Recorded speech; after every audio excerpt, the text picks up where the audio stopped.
আমাদের বাসায় গোপাল আসার পর এটা ছিল গোপালের প্রথম ঝুলন যাত্রা। তো আমরা আগে থেকেই প্ল্যান করে রেখেছিলাম যে গোপালের জন্য আমরা একটি দোলনা বানাবো, তারপরে গোপালের ঝুলন যাত্রা পালন করব। বেশ কিছুদিন আগে, মানে প্রায় 1 মাসের মতো হবে হয়তো, আমরা সবাই মিলে আমাদের বাড়ির পাশে পার্কে গিয়েছিলাম লাঠি টাইপের কিছু একটা খোঁজার জন্য, যা দিয়ে আমরা গোপালের জন্য সুন্দর একটা দোলনা বানানোর চেষ্টা করব। আশেপাশে অনেক খোঁজাখুঁজির পর আমরা একটি বাঁশ ঝাড়ের মতো খুঁজে পেয়েছি। দেখতে অনেকটা বাঁশের মতোই, কিন্তু একটু চিকন। বাংলাদেশের বাঁশগুলো যেরকম মোটা থাকে, এখানকার বাঁশগুলো একটু চিকন। তারপর সেখান থেকে পছন্দ মতো একটা বাঁশ কেটে নিয়ে বাসায় চলে গেলাম গোপালের দোলনা বানানোর কাজ শুরু করার জন্য। আর এই দোলনা বানানোতে ফুল ক্রেডিট ছিল আমার সীমা কাকির আর আমার ছোট বোন সূচনার, কারণ আমি এখানে কিছুই করিনি, আমি শুধু ভিডিও করেছি। আমরা শুধু দোলনা বানিয়ে রেখে দিয়েছিলাম। তার মাঝে একদিন অবশ্য গোপালকে দোলনায় বসিয়ে ঝুলিয়েছিলাম, কিন্তু সেদিন তেমন কিছু করিনি।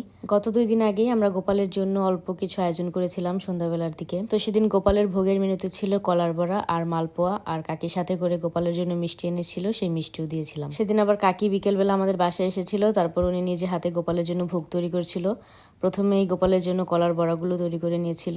কলার বড়াগুলো দেখতে যেমন সুন্দর হয়েছিল, খেতেও ভালো হয়েছে, কিন্তু মালপোয়াটা একটু শক্ত হয়ে গিয়েছিল। সে যাই হোক, এদিকে কাকি গোপালের জন্য ভোগ তৈরি করছে আর ওইদিকে রক্তিম তাকিয়ে আছে। ওর মনে হয় দূর থেকে দেখতে একটু অসুবিধা হচ্ছিল, তাই ও খাট থেকে নেমে এসে ওর মার পাশে বসে পড়ে দেখছিল যে ওর মা কি করছে। আমাদের রক্তিম ইদানিং অনেক বেশি দুষ্টামি করে আর আদো আদো কথা বলাও শিখেছে।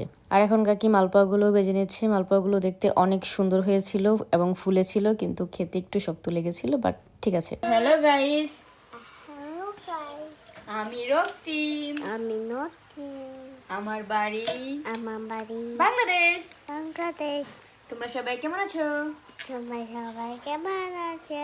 আমি মানে অনেক অনেক ভালো আছি, মালয়েশি কারণ কেরম আমার আমার স্কুল স্কুল বন্ধ। বন্ধ।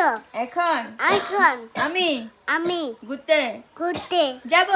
যাব। ইয়ে, ইয়ে, কোথায় যাবে ঘুরতে তুমি? আমি ঘুরতে যাব। কোথায়? আমি ঘুরতে যাব। আর এই যে আমাদের গোপুসোনা সেদিন যে সুন্দর জামাটা পরেছিল, আজকেও সেই সুন্দর জামাটা পরেছে। এই জামাগুলো মা বাংলাদেশ থেকে আসার সময় নিয়ে এসেছিল গোপালের জন্য। তারপর গোপালের জন্য তৈরি করা সবগুলো ভোগ গোপালকে দিয়ে তারপরে গোপালকে একটু দোলনায় বসিয়ে দিলাম। তারপর আর কি, গোপাল একটু দোল খেলো এবং এভাবেই গোপালের ঝুলন যাত্রা সম্পন্ন হলো। আজকের মতো আমার ভিডিও এখানে শেষ। আবার আপনাদের সঙ্গে দেখা হবে অন্য কোনো ভিডিওতে। সে পর্যন্ত সবাই ভালো থাকবেন। সবাইকে অনেক ধন্যবাদ।